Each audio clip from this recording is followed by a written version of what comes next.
Vote মিটেছে ঠিকই, কিন্তু দিকে দিকে জারি অশান্তি। নিউ টাউনে আক্রান্ত বিজেপি কর্মী, দক্ষিণ দমদমে গোষ্ঠীদ্বন্দ্বের জেরে মাথা ফাটে তৃণমূল কর্মীর।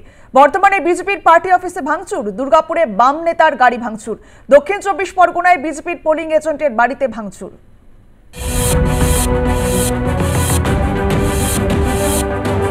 ভোট মিটলেও ভোট পরবর্তী হিংসায় তপ্ত বঙ্গ। একদিকে 400 পারের টার্গেট পূরণ করতে না পারলেও জোট শরিকদের সঙ্গে নিয়ে 24-এর লোকসভা ভোটে জিতেছে এনডিএ। অন্যদিকে রাজ্যেও বিজেপির টার্গেট পূরণ করতে না দিয়ে ফের সবুজ ঝড় তুলেছে তৃণমূল। ভোট মিটতেই বাংলা জুড়ে হিংসার অভিযোগ উঠে এসেছে। কলকাতায় নিউ টাউন থেকে দক্ষিণ দমদম, বাঁকুড়া থেকে বর্ধমান, সর্বত্র রাজনৈতিক হিংসার ছবি। নিউ টাউনের বিবেকানন্দ পল্লীতে বিজেপি কর্মী সমর্থকদের বাড়িতে ঢুকে চলে ভাঙচুর, মারধর করা হয় পদ্ম শিবিরের কর্মীদের। অভিযোগের তীর তৃণমূল আশ্রিত দুষ্কৃতীদের বিরুদ্ধে। নিউ টাউন থানায় জানানো হয় অভিযোগ। অন্যদিকে দক্ষিণ দমদম পুরসভার 1 নম্বর ওয়ার্ডে উঠে আসে তৃণমূলের গোষ্ঠীদ্বন্দ্বের ছবি। মাথা ফাটে তৃণমূল কর্মীর। ভোট গণনার পরে কলকাতার 2 জায়গায় রক্তাক্তের 2 ছবি। ব্যারাকপুর বিধানসভার মন্ডল পার্টি অফিস ভাঙচুরের অভিযোগের তীর শাসক দলের দিকে। অভিযোগ অস্বীকার করেছে তৃণমূল। বর্ধমানে নন্দনঘাটের নুসরতপুরে বিজেপির কার্যালয়ে ভাঙচুর চালানোর অভিযোগ উঠেছে শাসক দলের বিরুদ্ধে। ঘটনা তদন্তে নেমেছে নন্দনঘাট থানার পুলিশ। দুষ্কৃতী এসে পার্টি অফিসে ভাঙচুর চালাচ্ছে। আমি সঙ্গে সঙ্গে আইসি সাহেবকে জানাই। আইসি সাহেব সঙ্গে সঙ্গে স্টেপ নিয়েছেন এবং ওনারা এসছেন। আমরা এসে দেখি যে ঘরের দরজা, জানালা, চেয়ার, টিভি যা কিছু ছিল সমস্ত ভেঙে তছনছ করে রেখেছে। ও নিজেই এসেছিলেন, বললেন যে আপনি কমপ্লেন দিন, আমরা অ্যাকশন নেব এবং এখানে পুলিশ পিকেট থাকবে। ভোটের ফল প্রকাশ হতেই হিংসায় উত্তপ্ত ইস্পাত নগরী। সিপিএম নেতার গাড়ি ভাঙচুরের অভিযোগ তৃণমূলের বিরুদ্ধে। বাম নেতাকে দেওয়া হয়েছে হুমকিও।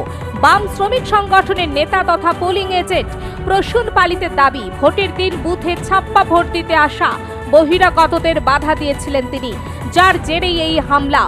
যদিও অভিযোগ নস্যাৎ করেছে তৃণমূল। ছাপ্পা ভোট দিতে ঢুকেছিল, আমি সিপিআইএমের এজেন্ট ছিলাম। ওরা যতবার চেষ্টা করেছে আমি ততবার আটকে দিয়েছি। তারপর একটা সময় ওরা আমাকে থ্রেট করতে শুরু করে। তখন আমি একজনের ফোন থেকে সেন্ট্রাল ফোর্সকে ফোন করি এবং সেন্ট্রাল ফোর্স এসে তখন বাইরের সব লোকজনকে বার করে দেয়। ফলে টিএমসির যে পরিকল্পনা ছিল ছাপ্পা ভোট দেওয়ার, সেটা ওদের ভেস্তে যায়। এবং তখন থেকে ওরা আমাকে থ্রেট করতে থাকে কন্টিনিউ। তারপরে কালকে রাত্রির 12টার সময় হঠাৎ আমি আওয়াজ পাই আর একটা বাইক স্টার্ট দিয়ে বেরিয়ে যায়। আমি বাইরে বেরিয়ে, যেহেতু আমার একটা মনে আশঙ্কা ছিল, সেই জন্য আমি বাইরে বেরিয়ে তখন দেখি যে গাড়িটা এরকম বোল্ডার দিয়ে কাঁচ ভেঙে দিয়ে চলে গেছে। বাঁকুড়ার পাত্রসায়রে বিজেপির দলীয় কার্যালয় ভাঙচুর ও বিজেপির প্রাক্তন মণ্ডল সভাপতি তমাল কান্তি গুয়ের বাড়িতে ইট বৃষ্টি। হামলার সিসিটিভি ফুটেজ প্রকাশ্যে এনেছে বিজেপি নেতৃত্ব। এক্ষেত্রেও সেই অভিযোগের তীর তৃণমূলের দিকেই। টোটাল ঘটনাটা আমি সিসিটিভি ফুটেজের মধ্যে আবদ্ধ করে রেখেছি এবং সেটা থানাতে জানিয়েছি।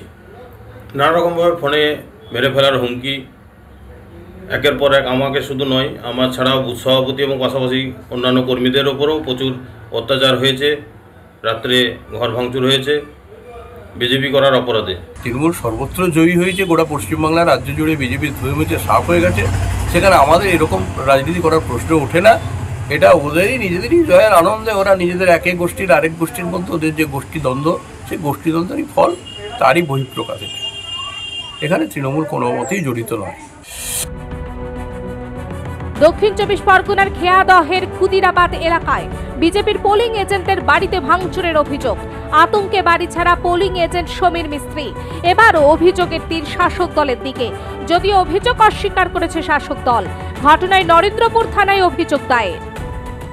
বিজেপি পার্টিটা করার অপরাধে আমি পোলিং এজেন্ট ছিলাম। আমার বাড়ি তার জন্য আমার 2-1বার থ্রেটও করেছে তৃণমূলের হারমাত বাহিনীরা, যারা পঞ্চায়েত সদস্য থেকে পঞ্চায়েত সদস্যের স্বামী, পঞ্চায়েত সমিতির মেম্বার, তারা প্রচুর আমাকে থ্রেটিং করেছে।